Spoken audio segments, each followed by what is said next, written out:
할렐루야. 이제 우리가 드디어 이제 25번째, 25번째 예배를 우리가 하나님 앞에 이 시간 드리게 되었습니다. 여기 오시는 많은 분들 진심으로 환영하고요. 그리고 지금도 직장과 그리고 각자의 삶의 영역에서 하나님 앞에 나아가고 있는 여러분의 삶을 진심으로 축복합니다. 오늘 시작하기 앞서 여러분과 함께 기도하고 하나님께 나아가고 싶습니다. 같이 기도하시겠습니다. 하나님 사랑합니다. 우리를 직장 속에서 그리고 우리의 삶의 영역에서 하나님의 군대로 무장시켜 주시고 모든 삶의 가운데 무너지지 않는 그러한 영성과 하나님을 향한 마음을 가지고 전진하게 하여 주심을 감사드립니다. 주님, 이 시간 다시 한번 하나님의 말씀에 옷 입혀 우리가 이 세상과의 싸움에서 승리하기 위해 오늘 이 자리 가운데 나왔습니다. 주님, 역사하여 주시고 이 시간 온전히 하나님의 말씀으로 말미암아 우리의 삶과 우리의 삶의 영역에서의 싸움이 주님 하나님 앞에서 승리로 돌아가는 놀라운 일이 될 수 있도록 주님 이 시간 함께 하시고 역사하여 주시옵소서. 하나님을 온전히 신뢰하며 예수 그리스도의 이름으로 기도드렸습니다. 아멘. 오늘 함께 볼 말씀은요, 사무엘하고요 21장 7절에서 9절 말씀입니다. 사무엘하 21장 7절에서 9절입니다. 제가 여러분을 대신해서 읽도록 하겠습니다. 그러나 왕은 요나단의 아들 무비보셋만은 보호해 주었습니다. 요나단은 사울의 아들이었습니다. 다윗이 그러한 일을 한 까닭은 다윗이 여호와의 이름으로 요나단에게 그의 후손을 보호해 주겠다고 약속했기 때문입니다. 그래서 왕은 리스바와 사울 사이에서 태어난 알모니와 무비보셋을 붙잡았습니다. 리스바는 아야의 딸이었습니다. 그리고 왕은 사울의 딸 메랍의 5 아들을 붙잡았습니다. 메랍의 5 아들의 아버지는 아드리엘이었습니다. 아드리엘은 무홀랏 사람 바르실레의 아들이었습니다. 다윗은 이들 7명을 기브온 사람들에게 넘겨주었습니다. 그러자 기브온 사람들은 언덕 위에서 여호와 앞에 그들을 목 매달았습니다. 7 아들이 다 함께 죽었습니다. 그들은 추수를 시작할 무렵에 죽임을 당했습니다. 그때는 사람들이 보리를 막 거둘 때였습니다. 아멘. 여러분 이 말씀 거의 아마 처음 보셨을 겁니다. 교회를 아무리 다니셨어도 지금 이 얘기가 무슨 얘기인가? 7명이 죽고 무비보셋? 왜 무비보셋이 2명이 나오지? 그리고 여기 누가 나와? 바르실레? 바르실레는 착한 사람 아니었나? 왜 갑자기 바르실레 누가 아들이 갑자기 어떻게 됐다 이런 얘기가 왜 나오는 거지? 들으면서 정신이 없으셨을 텐데요. 오늘 이 말씀을 통해서 하나님이 저와 여러분에게 우리의 삶 가운데서 하는 이야기를 우리가 함께 듣는 시간을 가져보도록 하겠습니다. 이 시대의 배경을 잠깐 설명을 해드리겠습니다. 이 시대에 우리가 배경을 알기 위해서는요, 어디를 읽으시면 되냐면 사무엘하 21장 1절을 보면 됩니다. 1절을 좀 저하고 함께 좀 읽도록 하겠습니다. 다윗이 왕으로 있을 때 기근이 있었습니다. 기근은 3년 동안 계속되었습니다. 그래서 다윗은 여호와께 기도드렸습니다. 여호와께서 대답해 주셨습니다. 사울과 그의 집안 때문에 기근이 생긴 것이다. 사울이 기브온 사람들을 죽였기 때문이다 라고 이렇게 이야기가 된 거예요. 제가 쉬운 성경으로 오늘 다 읽어드렸거든요. 그런데도 불구하고 이게 내용이 조금 어렵잖아요. 개역개정으로 방금 있는 부분을 다시 한번 제가 읽어드릴게요. 다윗의 시대에 해를 거듭하여 3년 기근이 있으므로 다윗이 여호와 앞에 간구하매 여호와께서 이르시되 이는 사울과 피를 흘린 그의 집으로 말미암으니 그가 기브온 사람을 죽였음이니라 하니라. 그러니까 어떤 얘기냐면 이런 얘기예요. 하나님이 약속하셨던 백성이 있었어요. 근데 그 백성이 누구였냐면 기브온 사람들이에요. 근데 그 기브온 사람들은 누구냐면요, 이스라엘 백성들이 여러분 아닙니다. 자, 제 말 잘 들어보세요. 이 말이 어떤 얘기냐면요, 이들은요 이스라엘 사람이 아닌 거예요. 다시 말하면 유대인이 아닌 거죠. 한 번 더 얘기하면 이스라엘의 12지파나 아니면은 그 이스라엘 12지파 중에서도 유다의 자손 안에 속해 있는 사람들이 아니라는 거예요. 그렇기 때문에 이들은 누구냐면 성경에서 말하기를 아모리 사람의 한 무리라고 이야기해요. 그런데 여호수아가 정복 전쟁을 할 때 하나님께서 여호수아를 통해 이 민족과 맺은 언약과 약속이 있었으니 이들을 죽이지 않겠다는 거였어요. 그런데 사울은 어떻냐면 내가 이스라엘의 왕이기 때문에 적들을 갖다가 아닌 사람들을 갖다가 싹 다 물리친다, 배척한다라고 해갖고 이들을 갖다가 뭐 한 거냐면 기브온 사람들을 죽인 거예요. 이게 여기까지 배경 설명입니다. 여러분 어떤 건지 이해가시겠죠? 그래서 사울이 다 죽인 거예요. 그런데 문제는 뭐냐면 사울의 시대가 아니라 지금 어떤 시대냐면요, 다윗의 시대예요. 자, 이 말씀을 다시 한번 제가 드리겠습니다. 다윗의 시대가 왔는데 여전히 어떤 일이 일어나고 있냐면 기근을 통해서 하나님이 말씀하시는 거예요. 하나님 왜 기근입니까? 근데 문제가 뭐라는 겁니까? 사울이 기브온 사람들을 죽였기 때문이라는 겁니다. 자, 다윗이 황당할 거 아니에요? 왜 사울이 죽인 일을 왜 내가 이래야 됩니까? 근데 이럴 때 중요한 건 뭐냐면 하나님이 말씀하시고자 하는 게 있는 거죠. 그래서 다윗이 너무나도 이 기근의 상황과 하나님이 진노하신 이 부분을 갖다가 하나님께 다시 아래로 어떻게 해야 될까 고민하다가 다윗이 기브온 사람들을 만납니다. 그럼 기브온 사람들을 만나서 어떻게 쓰면 좋겠습니까? 라고 물어보기 시작해요. 당신네들 어떻게 해줘야 됩니까? 라고 했더니 남은 기브온 사람들이 이렇게 이야기하는 겁니다. 자, 사무엘하 21장이고요. 4절에서 저하고 6절을 한번 볼 텐데 먼저 4절 읽어볼게요. 기브온 사람이 그에게 대답하되 사울과 그의 집안과 우리 사이의 문제는 은금에 있지 아니하오며 이스라엘 가운데서 사람을 죽이는 문제도 우리에게 있지 아니하나이다 하니라. 왕이 이르되 너희가 말하는 대로 시행하리라. 그래서 이거는 뭐 사람을 죽이고 말고 우리의 문제가 아니고 우리는 금 준다고 은 준다고 해결된 문제도 아니다 라고 해서 니네 그럼 원하는 게 뭔데? 라고 다윗이 물어보는 거예요. 그러니까 뭐라고 하냐면 5절입니다. 그들이 왕께 아뢰되 우리를 학살하였고 또 우리를 멸하여 이스라엘 영토 내에 머물지 못하게 하려고 모해한 사람의 6절이에요. 자손 7사람을 우리에게 내어주소서. 여기서 7은요 완전수를 의미해요. 그러니까 완전히 해결되려면 7사람 니네 사람 죽이라는 겁니다. 여호와께서 택하신 사울의 골을 기브아에서 우리가 그들을 여호와 앞에서 목매달겠나이다 하니 왕이 이르되 내가 내주리라 하니라. 그래서 딱 다윗이 느낀 겁니다. 어떻게 느꼈냐? 아, 이거 내줘야겠다.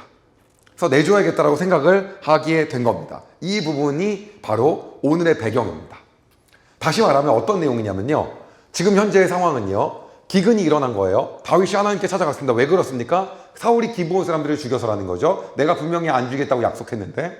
그래서 다윗이 기브온 사람들을 찾아갑니다. 찾아가고 물어보는 거 어떻게 쓰면 좋겠나. 기브온 사람들이 화가 나 있는 거예요. 그러면서 이야기한 거예요. 방금 얘기했던 거.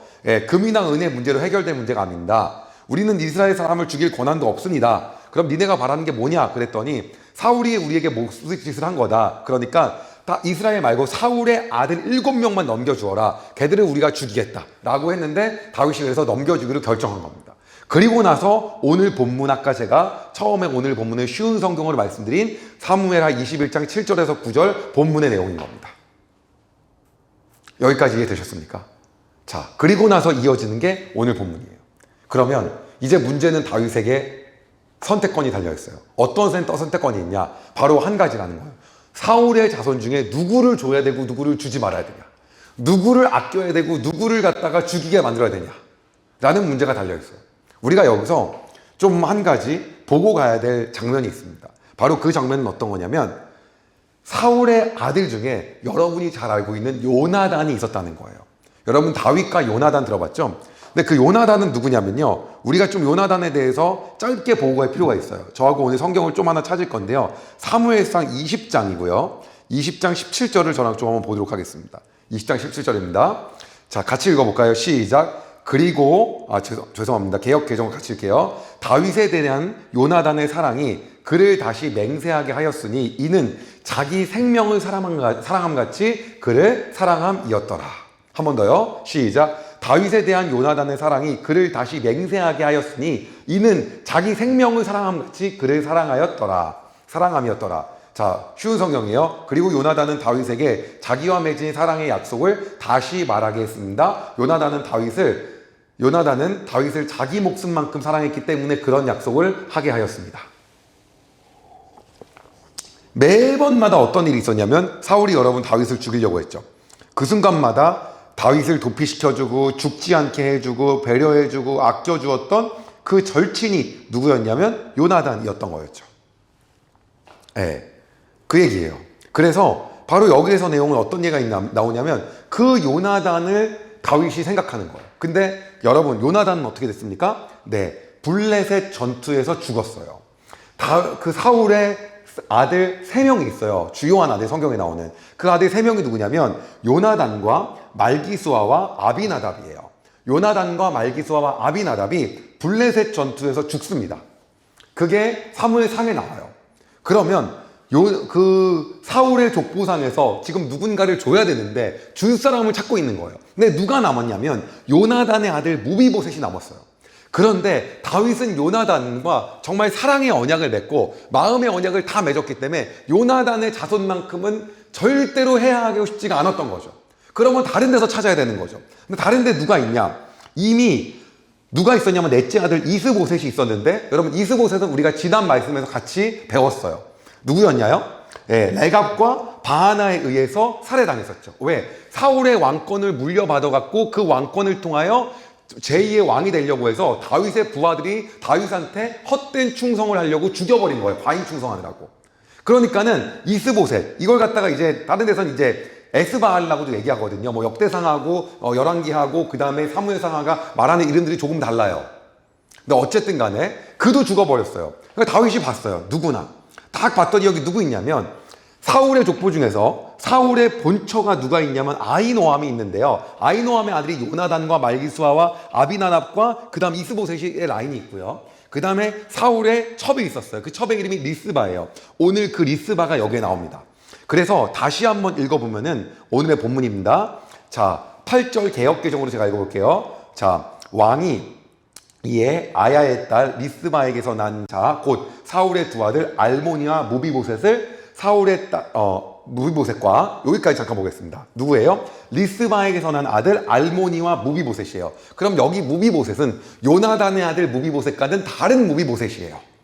그쵸? 근데 그 두 아들 넘겨줍니다. 그리고 나서 또 누구냐면요. 사울의 딸 중에 메랍이라고 있습니다. 사울의 딸이 또 둘이 있어요. 성경에 등장한 딸이요. 메랍하고 누가 있냐면 미갈이 있어요. 근데 여러분 미갈이 누굽니까? 다윗이 언약궤가 온 거에 대해서 너무 기뻐하고 춤출 때 왜 당신이 그렇게 추잡하고 그렇게 상스럽게끔 춤추냐 그래갖고 하나님이 미갈을 통해서 자손이 안 나오게 했어요. 다시 말하면 사울의 자손들이 지금 다 끊긴 거예요. 알모니와 무비보셋이 죽었고요. 그 다음에 요나단과 말기수아와 아비나답과 에스바알 또 없어졌고요. 그리고 메랍의 다섯 아들 미갈은 더 이상 자녀가 나지 않았고 그 다음 이제 메랍이 다섯 아들이 있었는데 그 다섯 아들까지 죽은 거죠. 한마디로 얘기하면 자 이거예요. 본처에게서 난 요나단은 무비보셋을 낳고 나서 없어졌습니다. 말기수아 죽었고요. 블레셋전서에서 아비나답 죽었어요. 그리고 에스바알은 레갑과 바이나에 의해서 이스보셋 죽었습니다. 메랍에게 다섯 아들이 있었는데 이번에 내주면서 죽었습니다. 그 다음에 미갈에게 자손이 나지 않았습니다. 후궁 리스바가 있었는데 아들 알모니와 무비보셋이 있는데 이번에 여기 기브온에게 내주면서 둘이 죽은 거예요. 어떻습니까? 성경에 의하면 이 베냐민 지파를 이끌어갈 사울의 아들의 족보가 무비보셋 말고는 하나도 안 남은 거예요. 뭐 있을 수도 있겠죠. 근데 성경에 비춰진 걸로는 남은 사람이 없어요. 이게 여기까지 내용이에요. 자, 이렇게까지 이걸 뭐 보신 분들은 없을 거예요.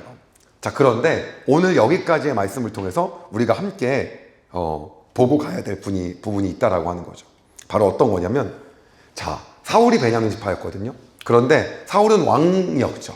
한마디로 그의 어마어마한 왕권을 가지고 있는 왕이었는데 사울이 하나님 보시기에 옳은 행위를 하지 않음으로써 하나님이 그를 버리고 그리고 마지막에는 그가 난 모든 자식 무비보셋을 빼놓고 전부 다 사라지는 일들이 이 안에서 지금 발생하고 있는 거예요. 그럼 이렇게 다 죽이고 나서 어떤 일이 생겼냐면요. 이런 일이 생깁니다.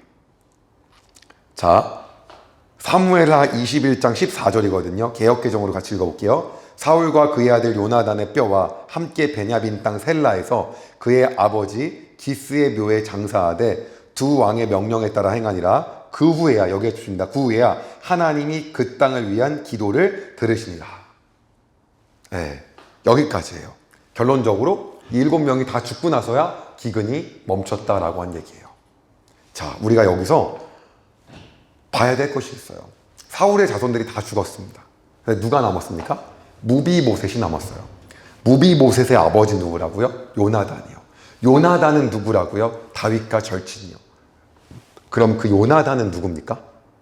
네, 사울이 자기의 아버지임에도 불구하고 옳은 일을 하지 않을 때 다윗을 감싸주고 하나님의 편에서 하나님이 보시기에 합당한 일을 한 사람이 누구라는 겁니까? 요나단이라는 거예요.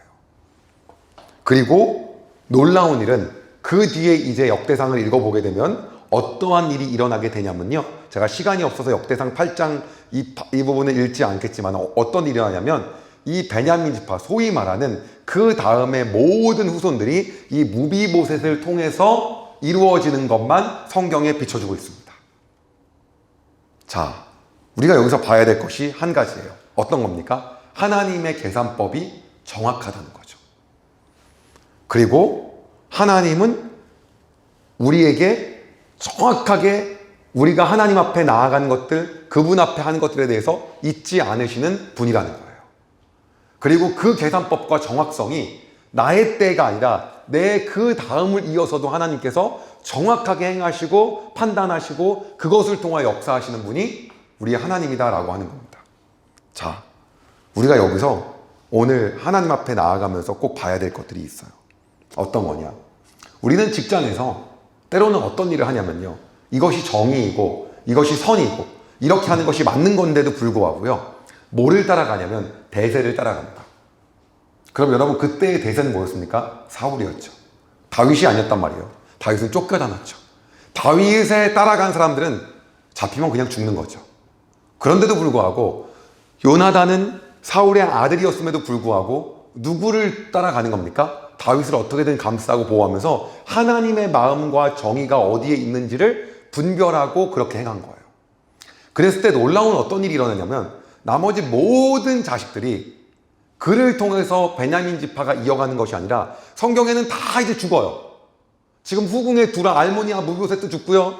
그 다음에 사울의 둘째 아들인 말기스와 아비나답, 그 다음에 이스보셋, 그 다음 딸이었던 메랍의 5 아들인데 아들 다 죽고요. 미갈은 자녀를 낳지 못하고요. 이러한 모든 것이 끊어지는 가운데 하나님이 무비보셋을 통해서 하나님의 일을 또 해가신다라고 하는 거예요. 여러분, 이 얘기는 어떤 얘기입니까? 우리 안에 그냥 이 회사에서 진행하는 모든 얘기 중에 딱 보게 되면, 여러분 정말 잘하는 친구고 누가 보기에도 괜찮은데 대세에 휩쓸려서 희생당하는 사람들이 있어요. 분명합니다. 그리고 말도 못하고, 근데 저 사람이 잘못하지가 않았어요. 그리고 보기엔 어쩔 때 보면요, 그게 맞는 것 같아요. 근데 우리는 어떻습니까? 잘릴까봐, 그리고 어떻게 할까봐, 거기에서 우리가 무언가 손해볼까봐, 그리고 우리가 무언가 잘못될까봐 우리는 대세의 편에 서가지고 그냥 거기에 휩쓸려갖고 아무 말도 못하고 그리고 가고 있는 거죠. 근데 여러분, 중요한 게 있습니다. 뭐냐면 하나님 그거 철저하게 계산을 다 하신다는 거죠. 하나님 그 계산을 한치의 오리도 없이 완벽하게 계산하시는 분이라는 거예요. 이게 오늘 우리에게 말씀하시는 거다라고 하는 거예요. 제가 회사를 운영할 때 있었던 일이 있어요. 옳고 그름을 떠나서 대세에 맞게끔 막 우르르 막 집단을 모여가지고 소위 말하는 하지 못할 짓들을 했던 그러한 직원들이 있었어요. 같이 그냥 우르르 나간 거예요. 네, 한번 죽어봐라 이거고요. 그리고 나서 온갖 해코지가 모든 걸 다 하더라고요. 근데 나중에 그래서 그 친구들이 뭐 하는지를 한 명 한 명 한 명 들어봤어요. 왜냐면 그때는 정확하게 그들이 너무나도 잘못한 것들이 있었거든요. 어떻게 저렇게까지 할 수 있지? 그리고 괜찮았던 친구들도 대세가 글로 가니까 거기에 다 따라가는 거예요. 그럼 주도권들이 자기한테 오고 제가 무릎을 꿇고 들어오게 되면서 이게 바뀔까 봐 다시 맞아들이면서 더 많은 권력과 뭔가를 가지면서 편하게 할 수 있을 거라고 생각하고 다 가고요. 저희 회사는 그들이 가고 더 잘 되고, 나중에 봤더니 다들 후회하고 있는 것들을 제가 보게 되었어요. 더 삶이 힘들어졌더라고요, 그 친구들이. 이거는 제가 잘났다 이런 것이 아니라 제가 그때 보면서 느낀 것이 있어요. 나 또한 여기에 마찬가지다. 시대의 대세와 흐름 속에서 하나님의 공의와 정의를 갖다가 무시한 채로 그것을 따라간 나머지의 사람들과 따라가지 않고, 그럼에도 불구하고 사울이 죽인다 그랬는데도 하나님이 어느 편에 계시고 하나님의 마음이 어디인지 알기 때문에 거기에 서서 그와 함께 했던 요나단은 하나님이 하나님의 계산 방식을 잊지 않으시고 그의 자녀를 사울의 유일한 계보로 살려두셔서 성경에서 나오는 후손들을 무비보셋을 통해서 이어가는 놀라운 역사를 하나님 만드셨다라고 하는 거죠. 오늘 여러분에게 도전하고 싶은 것이 있어요. 여러분은 직장 내에서 요나단과 같은 사람이십니까? 아니면은 대세, 분명히 저 직원이 잘못한 게 없는데, 야, 저렇게 튀면 원래 회사에서 욕먹는 거야. 저 직원이 잘못한 게 없는데, 야, 그렇게 튀면 욕먹는 거야. 라고 해서 아무것도 실제로 잘못한 것이 없음에도 불구하고 대세의 편에 서갖고 한 사람을 말살시켜버리고 용기 내어서 뭐가 잘된 건지 잘못한 건지도 내가 잘릴까봐 말도 못하는 비정의의 편에 서 계십니까? 여러분, 세상에서는 당장 우리 눈에 보는 셈법에서는 요나단이 손해를 봤죠. 요나단도 사울한테 엄청 꾸중을 줬고, 아마 다윗을 숨겨준 것 때문에요. 다음번 왕위가 자기한테 찾아오면 자기가 왕을 못 물려받았을 거예요, 아마. 왜? 다윗을 숨겨줬기 때문에. 성경에 나오진 않지만. 그럼에도 불구하고 하나님의 마음이 어디인지 알았던 거죠. 그리고 하나님은 그 계산을 정확하게 하셨다는 거죠.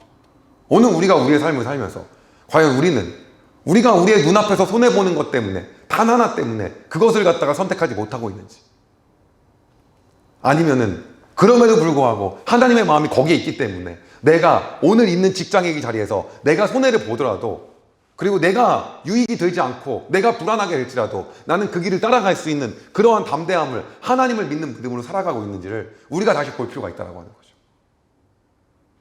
이게 오늘 여러분과 함께 나누고 싶은 이야기입니다. 길이 아님에도 불구하고 대세이기 때문에 거기에 따라간 사람들, 하나님 나중에 그 모든 것들에 대해서 하나님의 방법으로 평가하신다라고 하는 겁니다. 오늘 여러분들에게 좀 강력하게 이야기 드렸어요. 제가 보니까 직장 내에서 오히려 굉장히 올곧고 정확하게 하면요, 그 사람이 손해를 보는 거예요. 왜요? 그냥 묻어가야 되니까요. 대세에 묻어가야 되니까. 내가 크리스찬임에도 불구하고 저 사람이 분명히 옳음에도 묻어가서 왜 내가 손해볼까봐 넘어가신 분들, 하나님 그거에 맞게끔 여러분을 계산하시고요.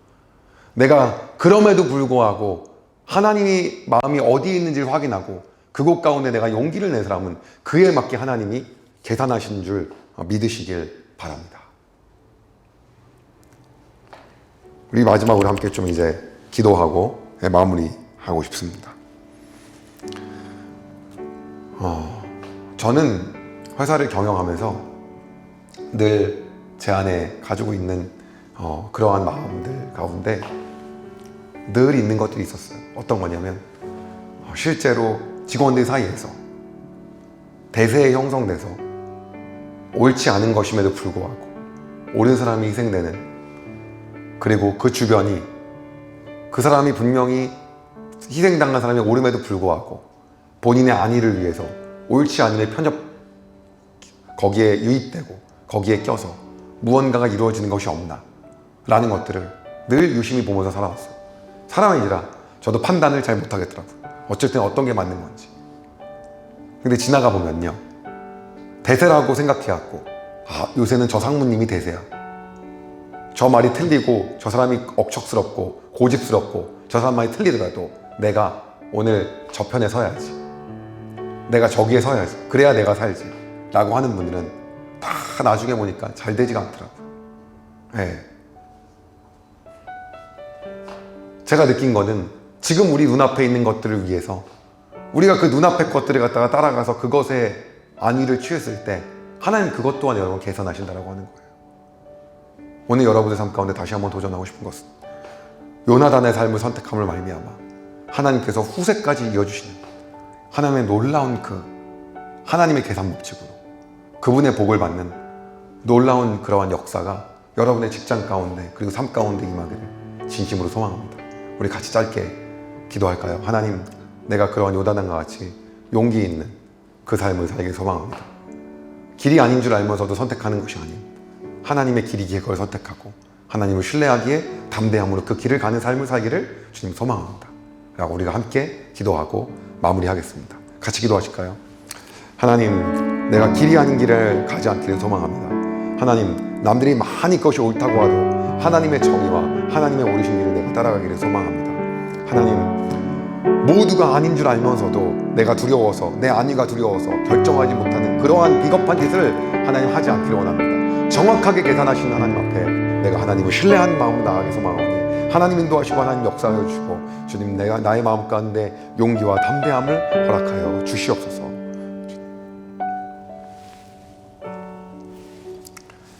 하나님 사랑합니다. 우리의 삶 가운데 매 순간마다 우리가 하나님을 바라보게 하시고 모든 선택 가운데 하나님의 행하심을 우리가 따라가는 삶을 살도록 주님 우리의 마음을 허락하심에 주님 감사합니다. 주님 우리가 모든 순간 가운데 살 때 우리에게 용기가 없고 담대함이 없음을 이 시간 고백합니다. 주님, 우린 직장 생활을 하면서도 대세를 따라가고 옳은 말을 쉽게 하지 못하고 나의 것을 잃을 것에 대해서 걱정하는 것이 우리의 나약하고 연약하며 우리의 부족한 모습임을 이 시간 고백합니다. 하나님, 이 시간 주님 앞에 나아가는 것은 우리에게 요나단과 같은 담대함과 용기를 허락하여 주시옵소서. 그리하여 길이 아닌 길을 가지 않고 하나님 보여주신 길을 좁더라도 그리고 그곳으로 갔을 때 내가 피해 보더라도 남들이 대세가 아니라고 할지라도 그 길을 당당하게 걸어갈 수 있는 하나님 우리 모두가 되게 하여 주시옵소서.